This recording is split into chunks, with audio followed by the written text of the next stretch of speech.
फारसी साम्राज्य दुनिया का पहला ऐसा महाशक्ति साम्राज्य जिसने 3 महाद्वीपों को अपने अधीन कर लिया था।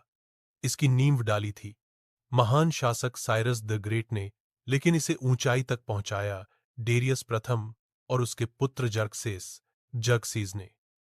फारसियों का साम्राज्य आज के ईरान से लेकर मेसोपोटामिया, मिस्र, एशिया माइनर और यहां तक कि भारत की सीमाओं तक फैला हुआ था।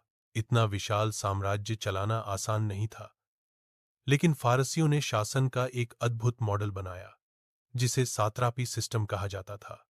पूरे साम्राज्य को प्रांतों में बांटा गया और हर प्रांत पर एक सात्राप यानी गवर्नर नियुक्त किया जाता। वे कर वसूलते और सेना जुटाते थे, लेकिन अंतिम शक्ति सम्राट के पास रहती थी। यह व्यवस्था इतनी संगठित थी कि विशाल साम्राज्य भी मजबूती से खड़ा रहा। फारसी सेना उस समय दुनिया की सबसे बड़ी और विविधतापूर्ण मानी जाती थी। इसमें फारस के योद्धाओं के साथ साथ मिस्र, बाबुल, मीडियन, यहां तक कि भारत और अफ्रीका से आए सैनिक भी शामिल थे। घुड़सवार सेना, युद्ध रथ, तीरंदाज और अमर कहलाने वाले विशेष सैनिक दस्ते उनकी शक्ति की रीढ़ थे। अमर कहलाने का कारण था उनकी संख्या कभी घटती नहीं थी।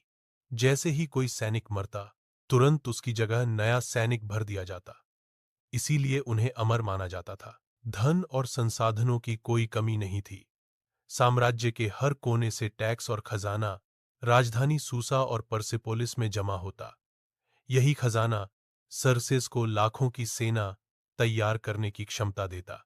यूनान जैसे छोटे नगर राज्यों के लिए यह शक्ति किसी तूफान से कम नहीं थी, लेकिन इस असीमित शक्ति के बावजूद फारसी साम्राज्य की सबसे बड़ी कमजोरी थी घमंड और अति आत्मविश्वास।